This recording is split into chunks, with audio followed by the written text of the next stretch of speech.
So next question we have, select the most appropriate option that can substitute the underlined segment in the given sentence.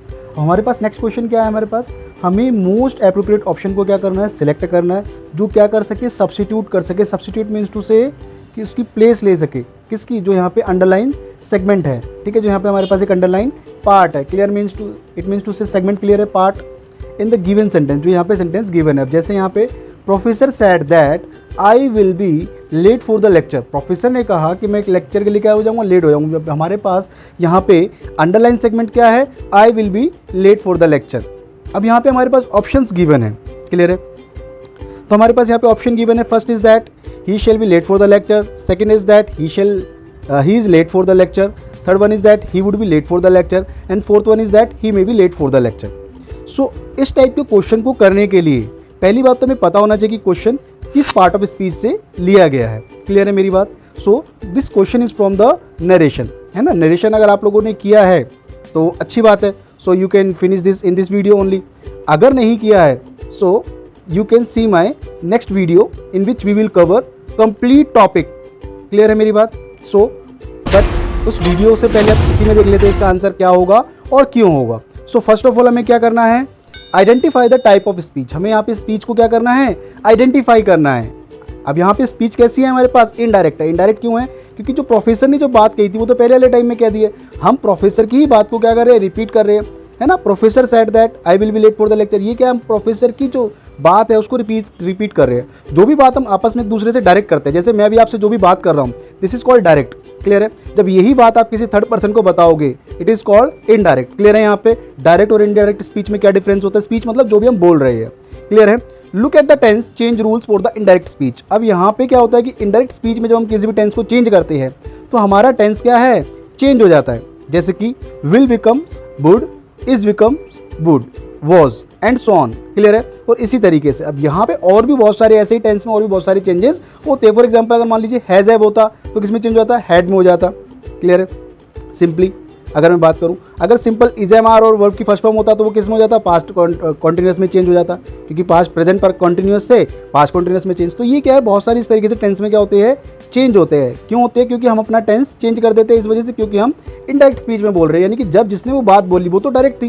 Clear है मेरी बात. लेकिन जब हम उसी बात को रिपीट करते हैं तो वो क्या बन जाती है, एक नरेशन, यानी कि स्टोरी टाइप हम किसी को बता रहे थे कि उसने ऐसा कहा. क्लियर है. तो दैट्स वाई हमारा टेंस क्या होता है, चेंज होता है. That's why this is called a shift to the past tense. अब इसी वजह से इसी को यहाँ पे क्या बोला जाता है, पास्ट टेंस में शिफ्ट होना बोला जाता है. Because the event being reported happened earlier. क्योंकि जो इवेंट था, यानी कि जो घटना है, यानी कि जो भी बात हो रही है कि professor said that I will be late for the lecture, इसमें क्या है, अभी इसमें हम टेंस को क्या करेंगे, रिपोर्टेड स्पीच को, टेंस को चेंज कर लेंगे. तो हमारे पास टू टाइप्स ऑफ टेंस होते हैं, रिपोर्टिंग स्पीच और एक होता है reported speech.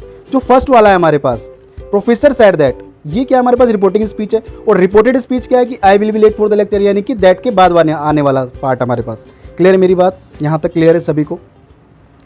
So now focus on the pronoun change. अब हमें किस पे फोकस करना है, जो प्रोनाउन चेंज होता है. जैसे कि the speaker says I but when the professor is reporting it becomes he. अब स्पीकर जो है वो तो जब, जैसे मान लीजिए आप अपने बारे में कोई बात बताते हो किसी को, है ना. जैसे मान लीजिए आप एक डॉक्टर हो फॉर एग्जांपल, तो आप किसी को कहोगे आई एम अ डॉक्टर. तो अपने बारे में अपने बताने के लिए क्या सब्जेक्ट यूज़ किया आपने, आई. बट लेकिन आपकी बात को जब मैं किसी को बताऊंगा या कोई और किसी थर्ड पर्सन को बताएगा, so we use third person और according to the subject. Clear है मेरी बात. आई कैसा पर्सन है हमारे पास, फर्स्ट पर्सन है. और फर्स्ट पर्सन किसके अकॉर्डिंग को चेंज होता है, रिपोर्टिंग स्पीच के सब्जेक्ट के अनुसार. तो हमारे पास रिपोर्टिंग स्पीच का जो सब्जेक्ट है वो क्या है, प्रोफेसर. इट मीन्स टू से अ मेल पर्सन. तो इसीलिए हमने क्या किया, जो हमारे सब्जेक्ट था उसको हम किस में चेंज कर लेंगे, ही में चेंज कर लेंगे. Now let's come on the option. So first option we have that option 1, he shall be late. अब shall is not commonly used in the indirect speech. अब शैल का तो यूज हम इनडायरेक्ट स्पीच में करते ही नहीं है वैसे तो, नॉर्मल से अगर हम बात करें, क्योंकि शेल तो क्या है हमारे पास डायरेक्ट स्पीच का वर्ड है. और अगर हम इसका इनडायरेक्ट स्पीच बनाएंगे तो शुरू हो जाएगा, लेकिन हमें तो विल गिवन है, so that can't be our answer.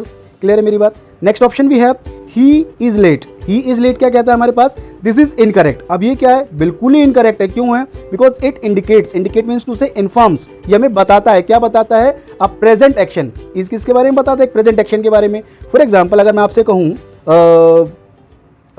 आपसे कहूँ your father is an honest person, तो आपके पापा के जो प्रेजेंट टाइम के बारे में बता रहा हूँ मैं कि आपके पापा प्रेजेंट टाइम में कैसे आएंगे कि your father is an honest person, यानी कि आपके पापा एक ईमानदार व्यक्ति है। क्लियर है मेरी बात? तो इस तो यहाँ पे बिल्कुल ही शूट नहीं हो रहा है।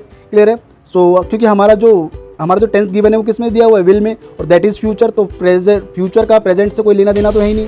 नेक्स्ट ऑप्शन भी है third one, he would be late. अब ये हमारा क्या है, करेक्ट आंसर है। क्यों? क्योंकि विल किस में चेंज होगा, पहले भी अभी ऑप्शन में बताया था हमने, पहले वाली स्लाइड में, विल किस में चेंज होगा, विड में, वुड में चेंज हो जाएगा। क्लियर है मेरी बात? इन इनडायरेक्ट स्पीच, भाई डायरेक्ट स्पीच में क्या होता है, विल। जैसे मान लीजिए मैं आपको, अगर मैं ये कहूँ कि मैं आपके घर कल आऊँगा, I will come to you for example, है ना, तो ये क्या है, मैं आपको डायरेक्ट स्पीच समझ में आया कि डायरेक्टली जब मैं कोई वर्ड यूज़ कर रहा हूँ दैट इज़ विल। क्लियर है? लेकिन जब उसको मैं इनडायरेक्ट में चेंज कर रहा हूँ, यानी उसके पास्ट टेंस में चेंज कर रहा हूँ, दैट इज वुड। तो इसीलिए हमारे पास third option will be correct option. So fourth one, he may be late, this changes the meaning. अब ये तो बिल्कुल ही मीनिंग को क्या कर देता है, चेंज कर देता है, क्योंकि मे किसको एक्सप्रेस करता है, पॉसिबिलिटीज़ को, यानी कि किसी काम के होने के चांसेस को। लेकिन हमारा जो विल है वो किसको बताता है, सर्टेनिटी को, एक निश्चितता को। क्लियर है? एक फिक्स टर्म को बताता है। क्लियर है मेरी बात या नहीं क्लियर है? तो आप लोगों को ये क्वेश्चन समझ में आया होगा, और जिसको भी ये क्वेश्चन नहीं समझ में आया, please watch my next video so that you can understand this topic completely. Clear है? अगर ये आपको अच्छा लगा है तो उसको लाइक कीजिए, सब्सक्राइब कीजिए और शेयर करना मत भूलिए।